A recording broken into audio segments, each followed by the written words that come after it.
आयुर्वेद चिकित्सा का सबसे प्रथम सूत्र है, जो प्रथम श्लोक है, वो ये है कि आपका जीवन सुखी हो, निरोगी हो और लंबी आयु हो आपकी।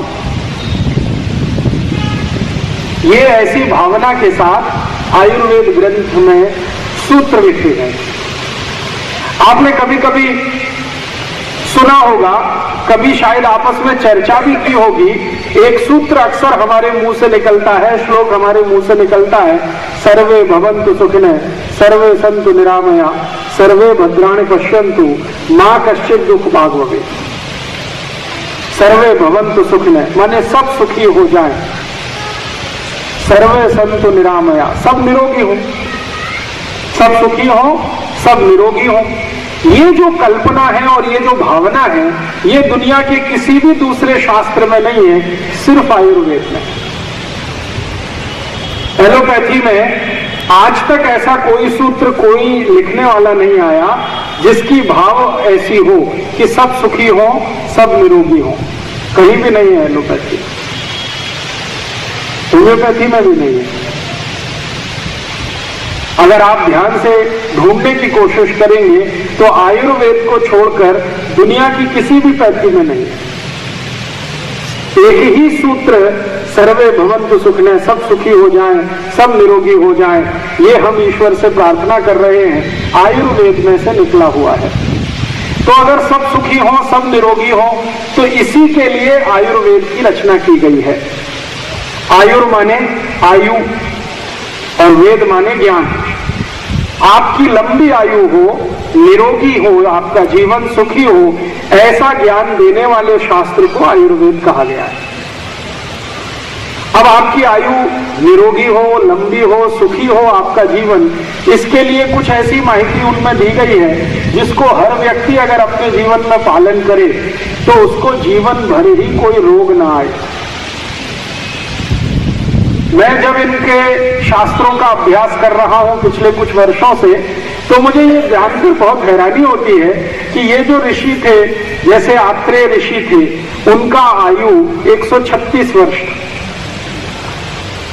काश्यप ऋषि 148 वर्ष जीवित रहे,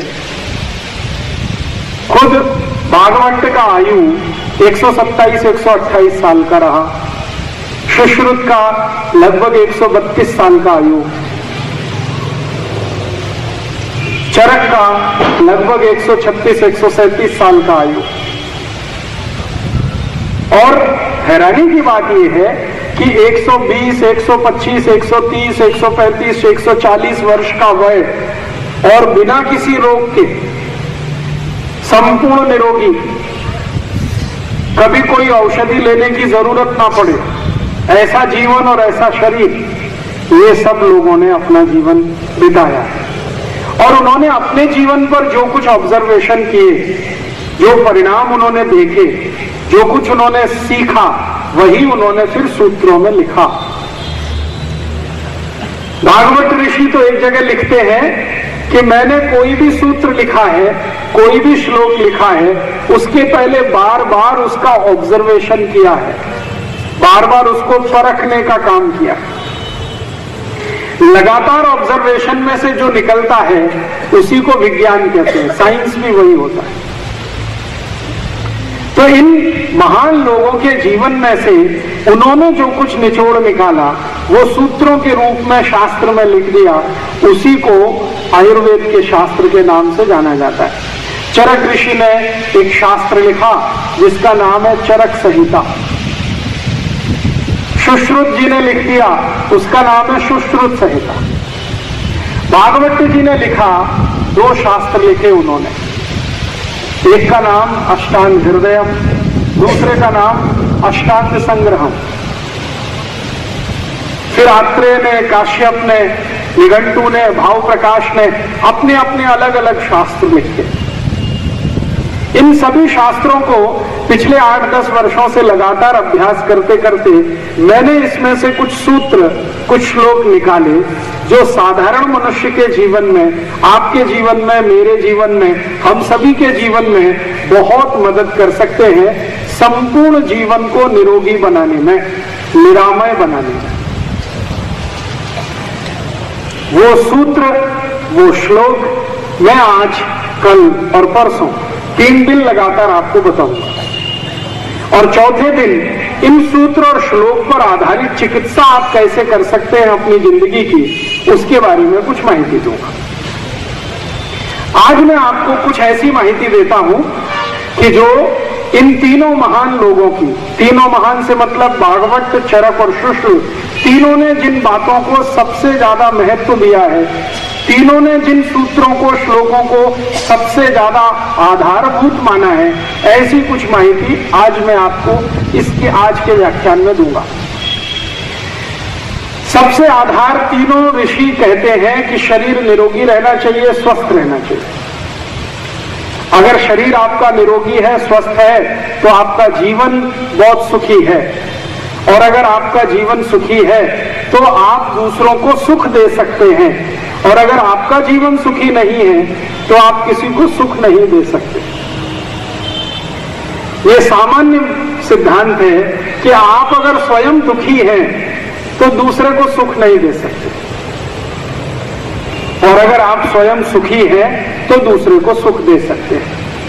सुख की जो परिभाषा है वो हमारे अपने जीवन में आज के हिसाब से थोड़ी भिन्न है।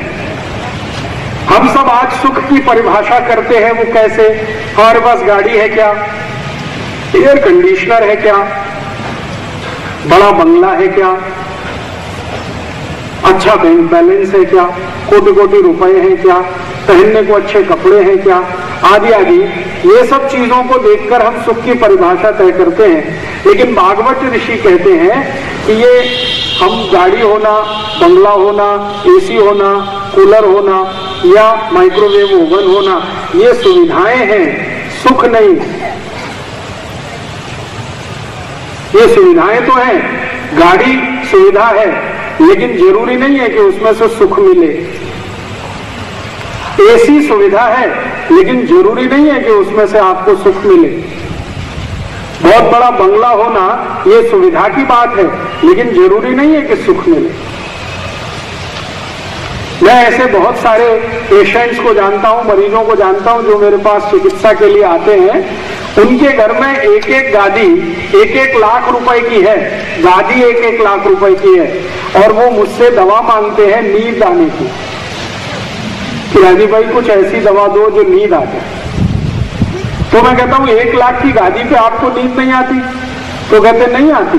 रात भर इधर से उधर करवट बदलते रहते हैं, 2 बजे रात को सो के चलते रहते हैं, कंपोज की गोलियां खाते हैं, 1 से नींद नहीं आती तो 2 खाते हैं, 2 से नहीं आती 3 खाते हैं, 3 से नहीं आती तो 4 भी खाते हैं। फिर कहते हैं सवेरे 3 बज जाते हैं, तब थोड़ी देर के लिए नींद आती है।